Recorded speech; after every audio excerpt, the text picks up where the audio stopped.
옛사람과 새사람이라는 제목으로 좀 말씀을 드리겠습니다.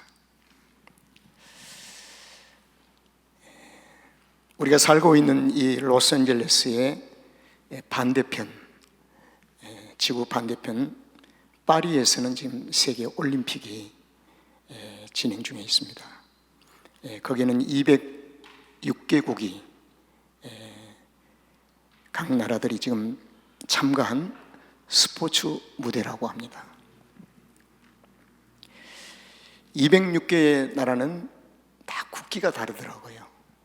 국기가 다르고 아마 206개의 그 나라는 다 나라와 나라 사이에 국경이 있을 거예요. 그래서 우리가 살고 있는 이 시대에는 국경 분쟁으로 지금 세계가 전쟁을 많이 하고 있습니다. 성경은 두 개의 나라를 성경 무대 위에 올려놓습니다. 두 개.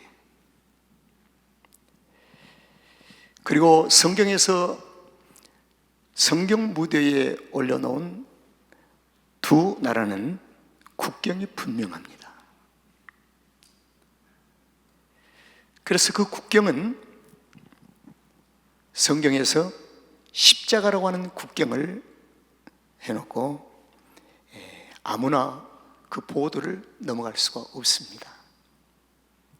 십자가의 국경. 그래서 성경에서는 십자가의 국경을 중심으로 아웃, 밖에 있는 그 나라를 세상 나라라고 부릅니다. 그리고 십자가 안에 있는 나라를 하나님의 나라라고 부릅니다.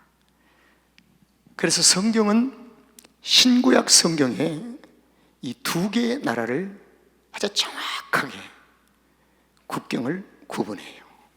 십자가의 국경. 그래서 구약 성경은 이스라엘과 이방인, 이스라엘 나라와 이방인들의 나라, 그리고 신약에서는 그리스도 안에 있는 나라와 그리스도의 밖에 있는 나라. 그래서 그리스도 안에 있는 나라를 하나님의 나라, 그리스도의 밖에 있는 나라를 세상 나라라고 얘기를 합니다. 아주 쉽지요. 그래서 유일한 이 성경 무대 위에 올려진 두 나라의 국경이 십자가인데, 이 십자가는 사람이 조절할 수가 없습니다. 사람이 쌓을 수도 없고 사람이 인공적으로 만들 수가 없어요. 오직 하나님의 절대적인 주권, 하나님의 절대적인 주권에 속한 국경입니다. 이건 하나님의 위대한 역사예요. 그래서 우리는 십자가를 가리켜서 하나님의 절대적인 주권 속에 속한 특별한 은혜요, 그 국경에는 하나님의 긍휼하심이 있습니다. 하나님의 은혜요, 긍휼하심. 성경은 이렇게 우리에게 약속합니다. 하나님께서 믿는 자에게 성령의 불담으로 막으신다. 이것을 구약 성경에서는 하나님의 도성이라고 합니다. 성이라고 그래요.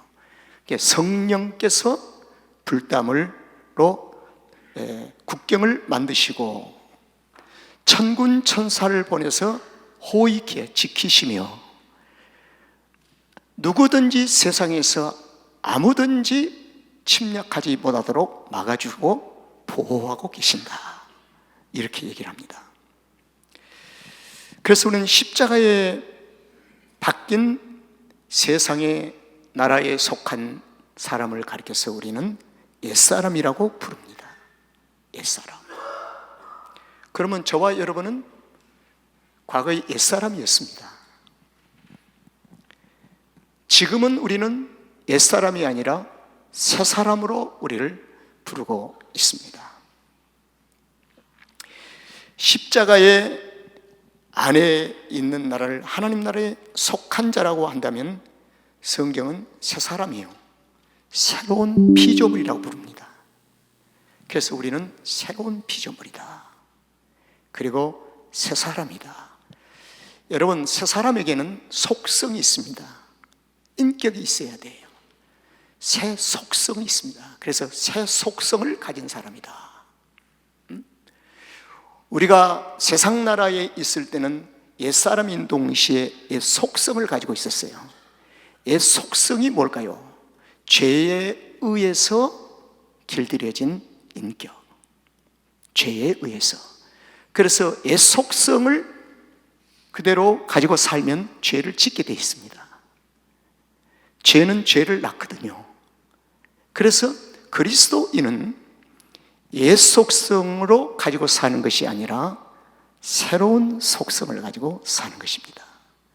그 새 속성은 이 땅에서 우리가 인격적으로 훈련을 받아서 지식적으로 경험에 의해서 우리에게 입혀진 것이 아니고 하늘에서 온 선물이라. 그럼 하늘에서 온 선물이 무엇인가? 인격, 바로 그분이 예수 그리스도시라는 거예요. 그래서 예수 그리스도가 우리 안에 계시면서 우리가 새 속성을 가지고 살게 되는 것입니다. 그러면 예수님의 성품을 가지고 살게 되는 거죠. 그래서 예수님의 성품으로 하지 아니하면 아무리 선한 것이라 한다 할지라도 우리의 모든 삶은 죄악의 길입니다. 그래서 우리가 경험과 지식에 의해서 선하게 사는 것이 천국에 갈 수 있느냐? 아닙니다. 결코 우리는 아무리 선하고 살아도 예수 그리스도의 선하심과 그분의 속성으로 살지 아니하면 우리는 천국에 갈 수가 없다는 것입니다. 자, 그런데요, 신약에서는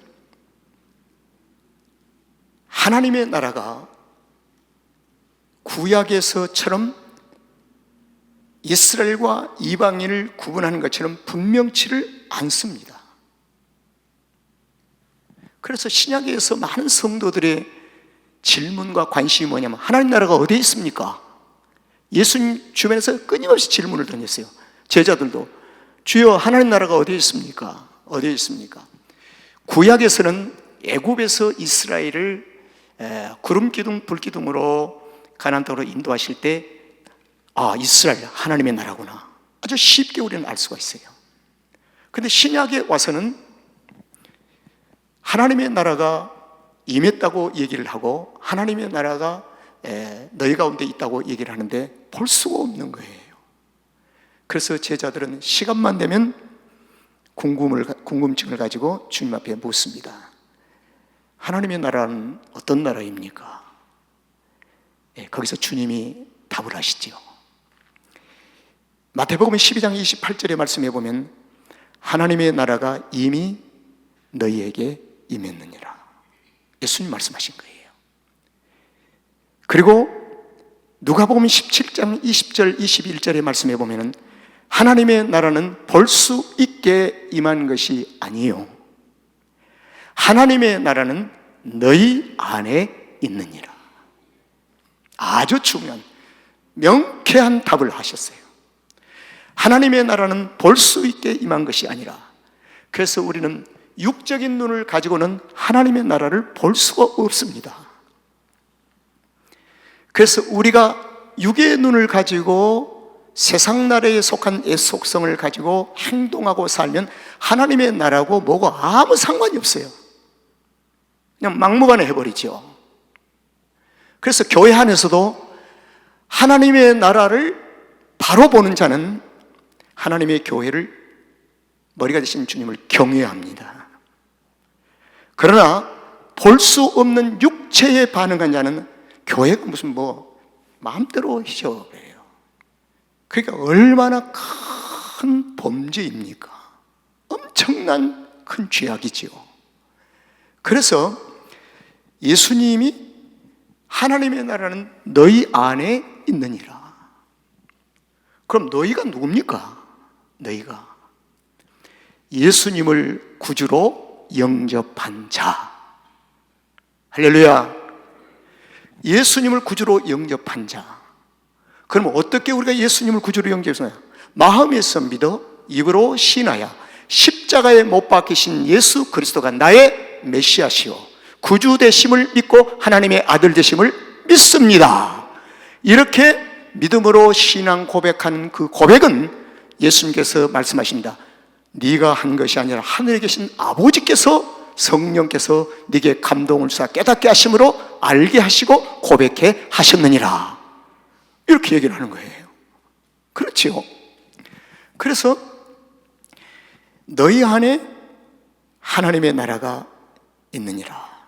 그럼 너희 안이라고 하는 소위 위치, 맵이 어딘가? 맵, 지도가 어디에 있는가? 너희 안에 어딘가? 성경은 이 부분을 분명히 밝히고 있습니다. 맵, 지도를 분명히 밝혀요. 어디? 심령 안에. 심령. 어디예요? 심령 안에. 이렇게 구분하는 것은 육체가 아니라는 것입니다. 이것을 지금 전제적으로 심령 안에 있는 것입니다. 그리고 너희 마음에 있느니라.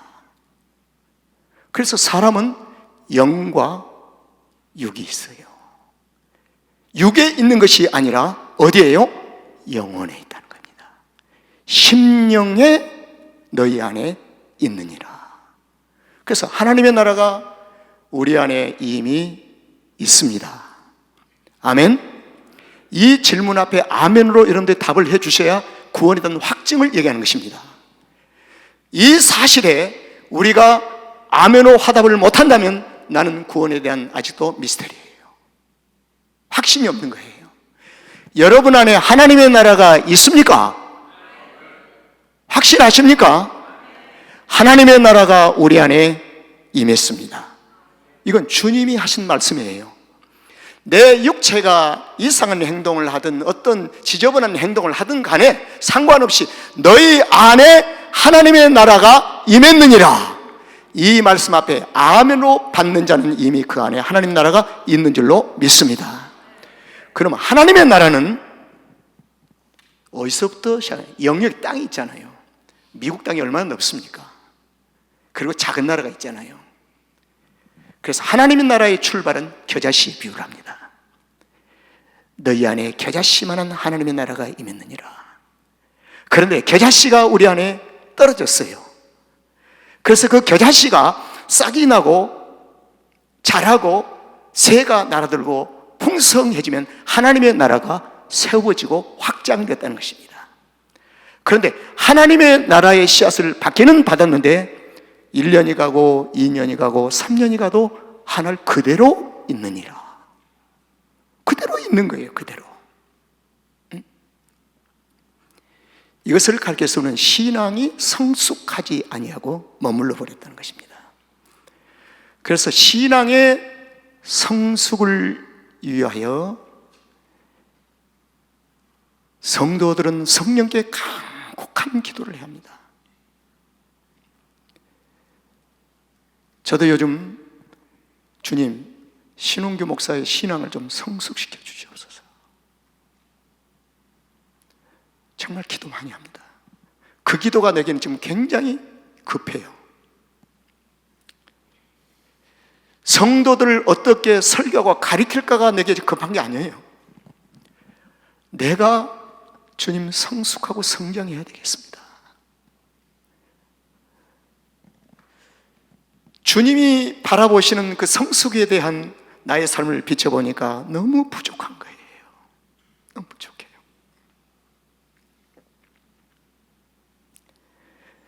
그래서 심령 안에 하나님의 나라가 있는데 아직도 육체를 그대로 가지고 있으니 고린도후서 5장에서 이렇게 얘기합니다. 너희가 육신의 장막이 무너지면 하나님께서 예비하신 하나님의 집이다. 육신의 장막이 뭐냐? 육체를 가리켜요. 육체. 저와 여러분에게는 육체가 있습니다. 지금 육체가. 그래서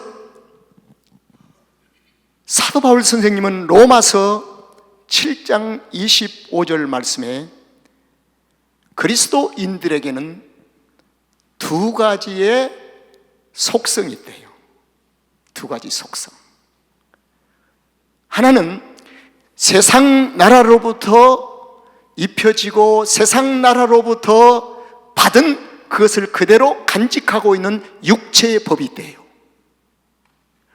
또 하나는 예수님을 구주로 영접하는 순간 예수의 영으로 말미암아 받은 하나님의 법을 가지고 있대요.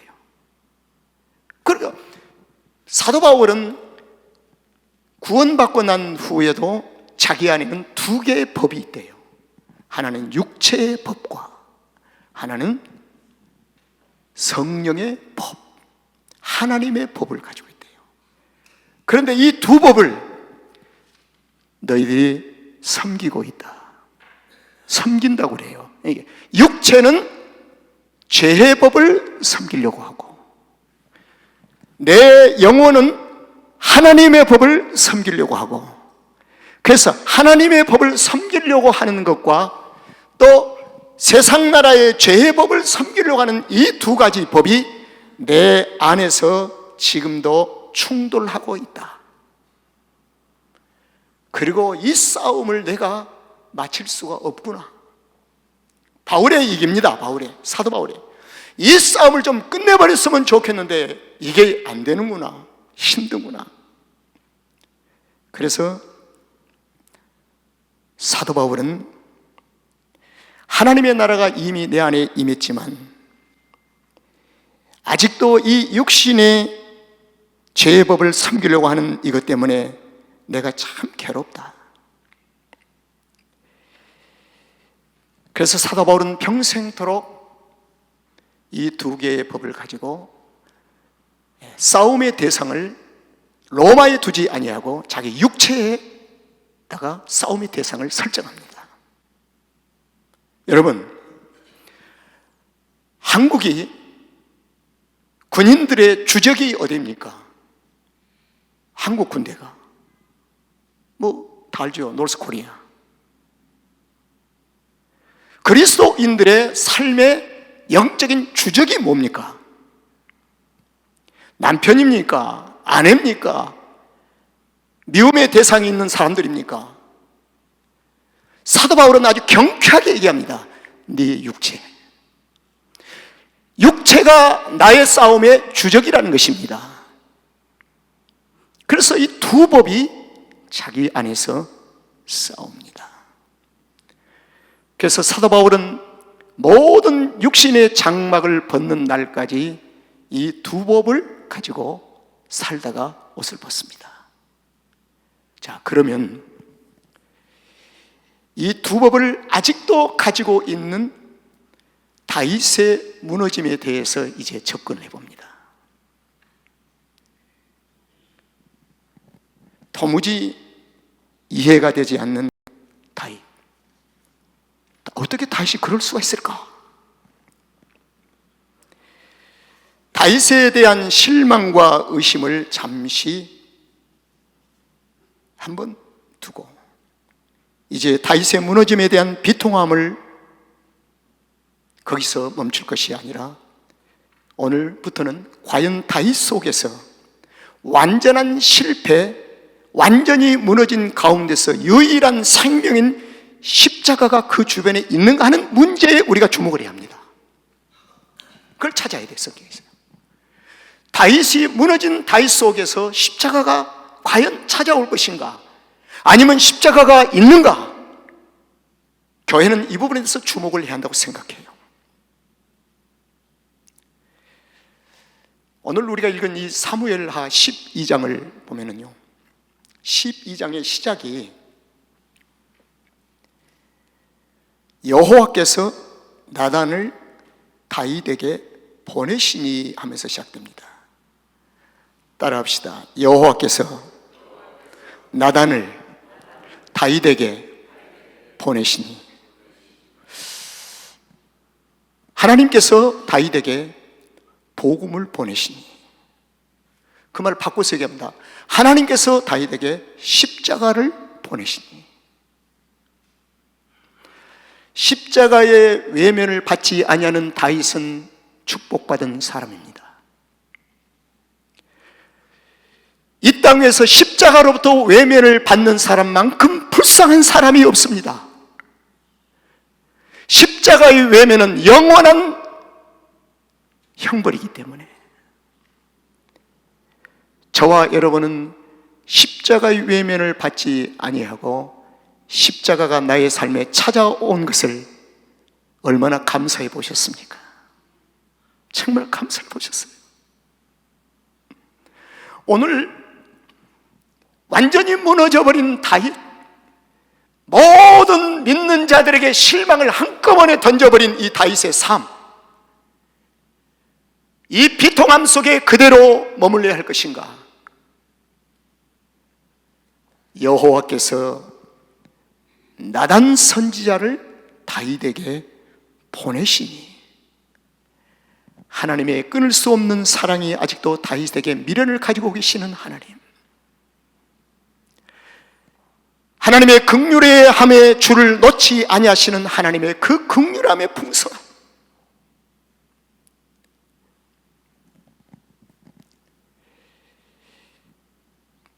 죄 가운데 있으면서 죄인임을 알지 못했던 다윗이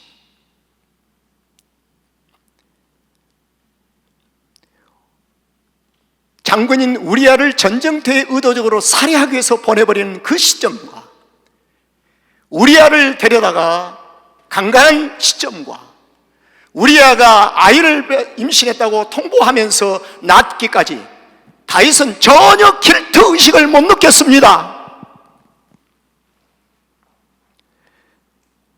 영원히 끝난 사람인가요? 그런데 12장에 가서는요, 십자가가 찾아갑니다. 십자가가, 복음이 찾아가니 십자가 앞에서 다윗이 십자가를 만나는 순간에 이런 고백을 합니다. 내가 여호와께 죄를 범하였습니다. 허허허허.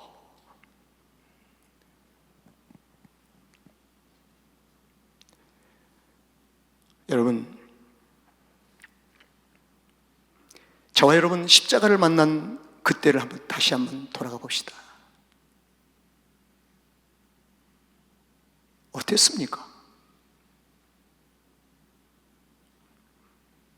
내가 죄를 범하였습니다, 죄인인 나를 고백지 아니하고 우리가 이 자리에 지금 앉아있을 수가 있는가 하는 문제입니다. 다윗은 자신의 죄를 인정하고 고백했습니다. 죄를 고백하는 순간에 십자가는 더 큰 형벌을 던져버리고 맙니다. 정령 죽으리라. 정령 죽으리라. 여기는 하나님의 공의가 선포된 것입니다. 하나님은 죄를 결코 숨기지도 아니하시고 묵인하지도 아니하시고, 하나님은 죄를 지나가지 아니하신다. 반드시 죄는 공의 앞에 심판을 받아야 합니다. 그래서 성경입니다. 죄를 미워하되 죄인은 미워하지 마라. 죄를 미워하되, 죄는 영원히 하나님의 미움에 대한 대상입니다. 심판의 대상입니다. 그러나 죄인은 하나님의 긍휼의 대상입니다. 이 두 가지가 분명하기 때문에 저와 여러분이 구원받은 줄로 믿습니다. 그래서 구원받는 거예요.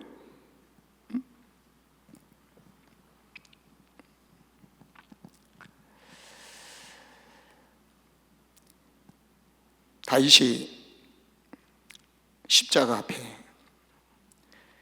신약의 요절을 빌린다면 이런 고백을 했을 거예요.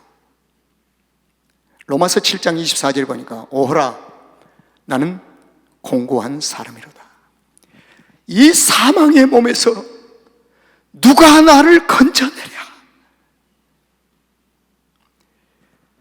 주님은 의도적으로 이 고백을 기다리고 계셨습니다. 이 고백이 없이는, 진솔한 이 고백이 없이는 우리는 더 이상 진보할 수가 없습니다. 구원의 길을 더 이상 진행할 수가 없어요.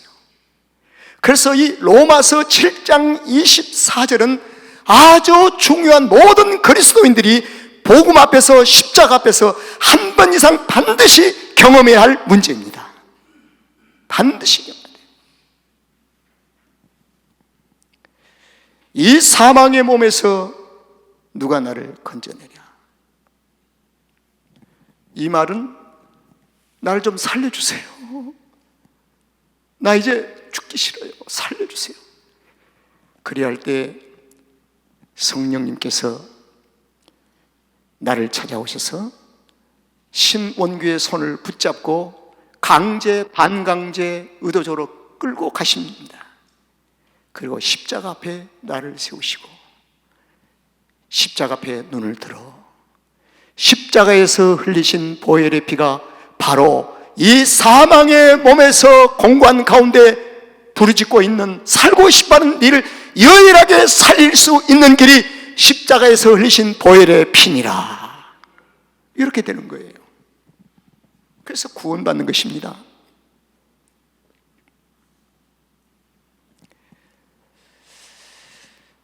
여러분,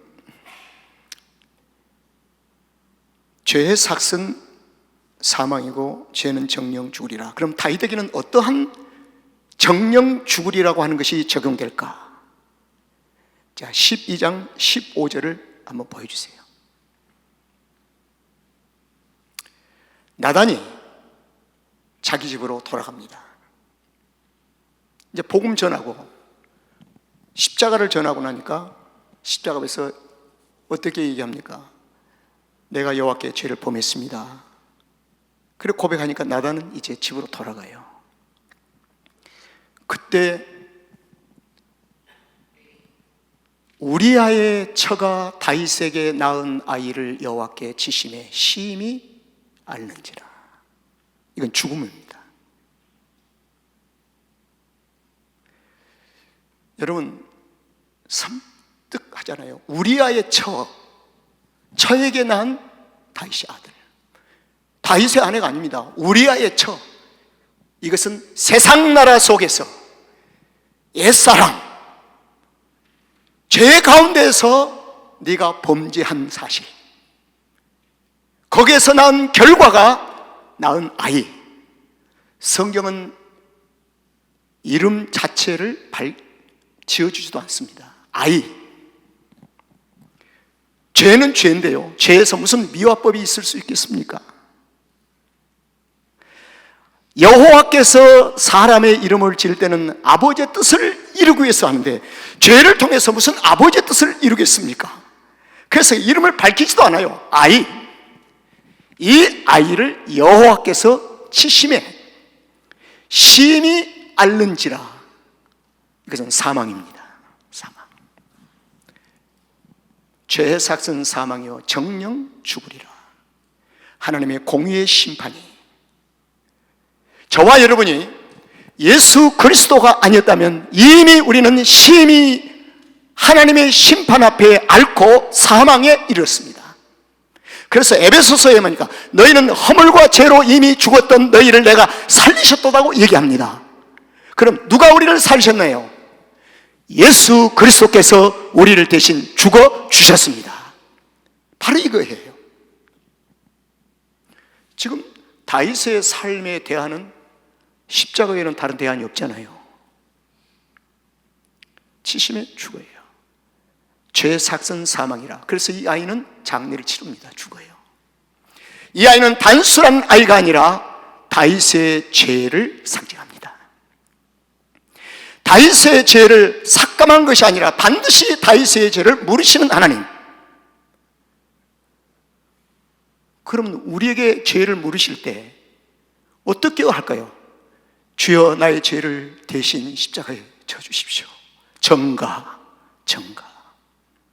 그래서 구약에서 어린 양을 잡을 때 기도하고 어린 양을 잡잖아요.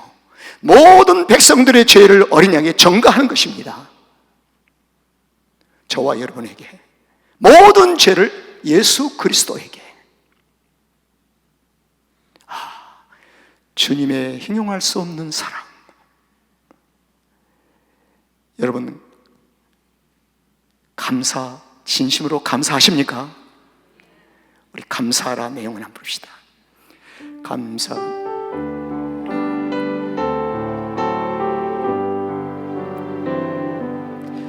감사하라 내 영혼아, 감사하라 내 영혼아, 내 속에 있는 것들아 다 감사.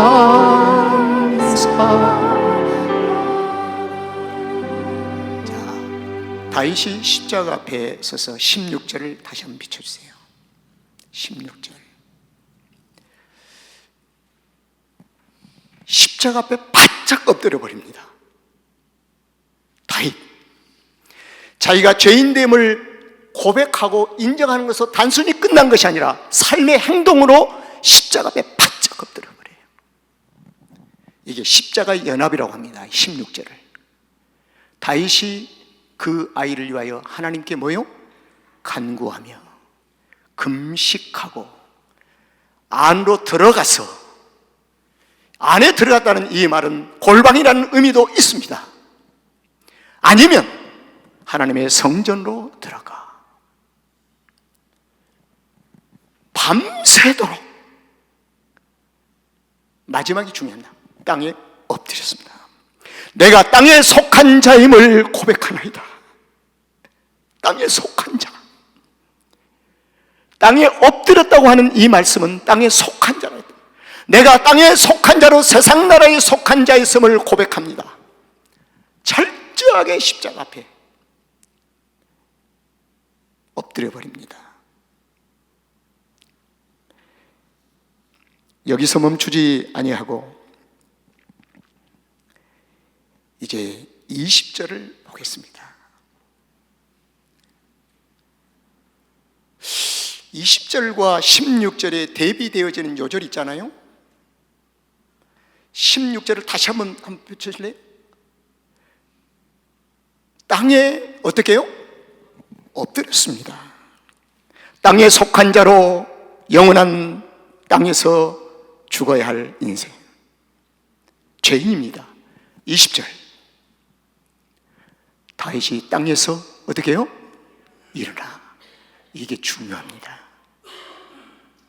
이 16절과 20절의 이 땅에서 엎드린 자와 땅에서 일어난 자의 삶에서는 십자가를 통과하여 영원한 영광스러운 부활로 하나님의 사람으로 다시 영광스럽게 새 사람으로 태어났다는 것입니다. 아주 중요한 요절입니다. 그리고 몸을 어떻게 해요? 씻어요. 정결의식을 했다는 겁니다. 정결의식. 그 다음에 무엇을 바르고요? 기름을 바르고 성령이 내주하셨다는 것입니다. 그 다음에 뭐예요? 의복을 갈아입었다.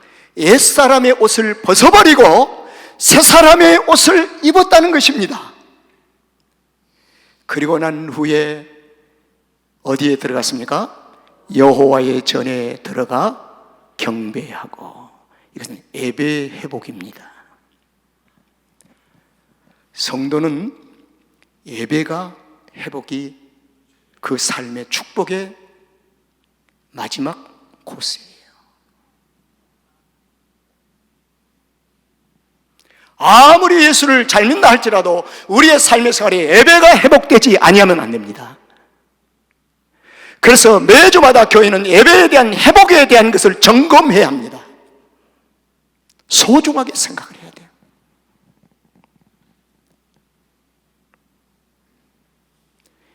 이제 다윗은 새 사람이 되었습니다.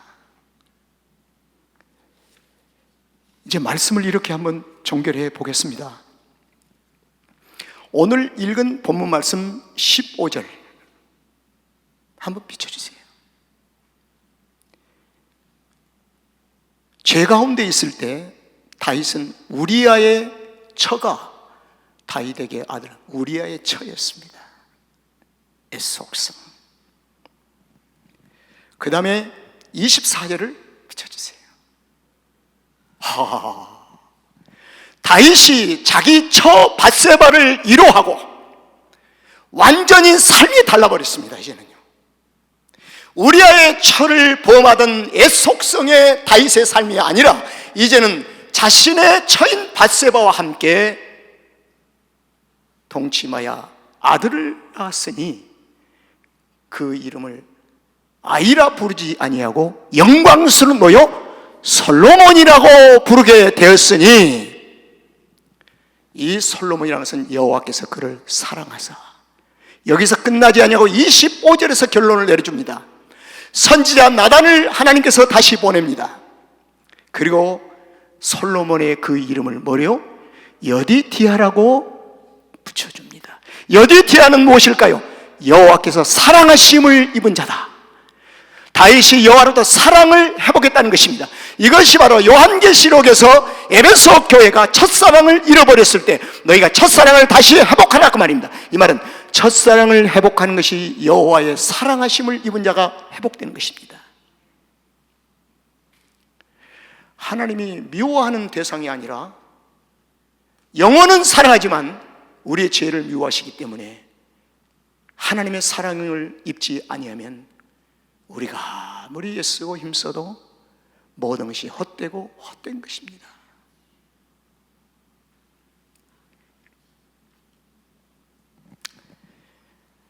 여러분, 다윗의 미래의 삶은 어떻게 펼쳐질까요? 완전한 하나님의 사랑을 회복한 다윗, 우리에게 던지는 교훈은 뭘까요?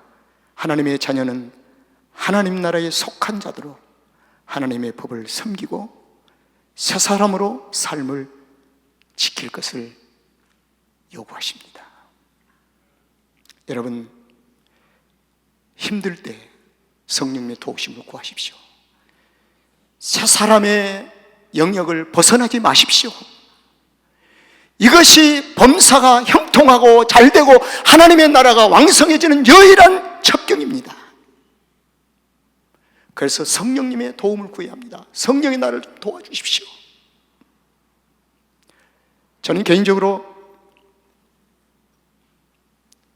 신원교 목사의 성격이 가만히 보니까 우리 집사람과의 관계 속에서 내가 문제가 많아요.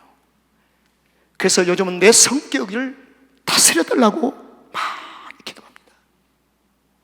기도해요. 그래야 나의 삶에 하나님의 약속하신 은혜가 있고 나의 자녀들 속에 하나님의 약속하신 열매가 맺어지게 되고 온 하나님의 나라를 세워갈 수 있다는 사실을 저는 알고 있습니다. 그래서 매우 조심하며 또 다스려 보지만 때로는 육신의 법을 섬길 때도 있음을 고백합니다. 그러나 성령님께 도움을 구하며 살고 있습니다. 여러분, 옛사람은 이미 지나갔으니 돌아 새로운 피조물이 되었다고 하는 이 새 피조물로 살아가는 여러분들이 되시기를 주의 이름으로 축원합니다.